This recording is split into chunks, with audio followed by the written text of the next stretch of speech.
Segðu mér svona, hvernig er eiginlega tilurinn? Hvað er sagan á bak við hlaupahátíðina? Við vorum búin að halda hérna Óshlíðar hlaupið síðan 1993 á Ísafirði og svo var svona farið að minnka þáttakan í því og þeir hefðu haldið hérna Vesturgötu hlaupið síðan 2006 og svo árið 2009 þá fórum við svona veltaði fyrir okkur hvort við gætum eitthvað sameinað þetta og þá var Marta Ernsdóttir orðin þjálfari hjá okkur á Ísafirði og hún eiginlega sagði við okkur að hlaupara væri svo klikkaðir að þeir myndu hlaupa 2 hlaup á sömu helgi án þess að finna fyrir því. Þannig að við ákváðum bara að prófa þetta og hafa þetta bara sameinað og byrjuðum á því að hafa Óshlíðar hlaupið á föstudeginum og svo Vesturgötuna á sunnudeginum. Svo á milli vorum við bara með skemmtiskokk fyrir krakka. En svo strax 2010 þá komu hjólreiðamenn og talaði við okkur og spurði hvort við værum til í að bæta við þessum svalvo á hjólreiðum og þannig að þá ákváðum við að prófa það og það hefur tekið svona vel, þannig að það er bara ennþá í gangi. Þetta er samstarfsverkefni, ekki satt, hópana á Ísafirði og Höfrungs á Þingeyri. Höfrungur byrjaði að halda Vesturgötuhlaupið 2006 og svo hefur þetta verið samstarfsverkefni milli Riddara Rós og Ísafirði og Höfrungs hér. Hvernig hefur fjöldinn í hlaupinu, til dæmis í ár núna, hver er cirka fjöldinn af þáttökum? Sko núna í dag er ég komið með forskráða 250 manns og þetta er sem sagt, en sumir er náttúrulega að taka þátt í fleiri en einni grein. Þannig og svo vorum við með í dag skemmtiskokk og skemmtihjólreiðar og það voru 50 manns í því.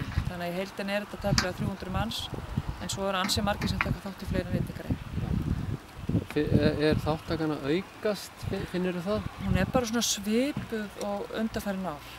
Það eru, eins og hjólreiðarnir í dag voru fleiri heldur en voru í fyrra, en í fyrra voru færri heldur en þetta er svona alltaf 50-60 og eins í hlaupunum sko. En það er náttúrulega orðið bara,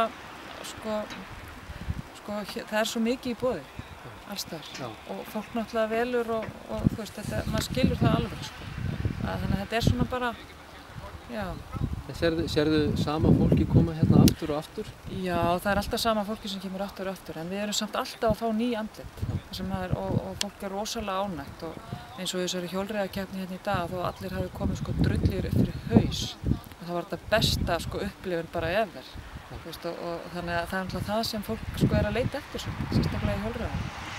Hvað segja þessir, ég heyri að menn láti mjög vel að leiðin og þeir eru að koma hérna fremstu í hjólreiðum landsins og segjast að þetta sé eitthvað sem við viljum ekki sleppa. Þannig að það er óhætt að mæla með fyrir alla fjallahjólreiðamenn að koma hérna. Já, þetta er náttúrulega, það er svolítið mikið klifur í byrjun. Þetta er náttúrulega einhver 700-800 metra klifur í byrjun og svo náttúrulega annað eins niður en svo er rosalega falleg leiðin eftir ströndinni. Þetta er náttúrulega sama leiðin og er hlaupin í Vesturgötuhlaupinu og þetta er bara dásamlegt að hlaupa þetta og sjálfsagt ennþá dásamlegra að hjóla.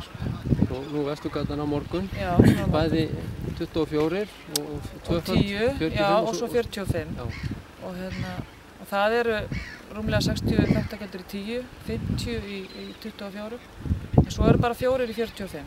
Við vorum alltaf vonast að myndu kannski fleiri fara það en það er náttúrulega ansi krefjandi að fara 45 km. Sérstaklega með svona mikilli hækkun en mér hefur skilst svona þeir sem hafa farið þetta sé alveg frábært að hlaupa þessa leið yfir heiðina og niður en þetta er náttúrulega mjög krefjandi.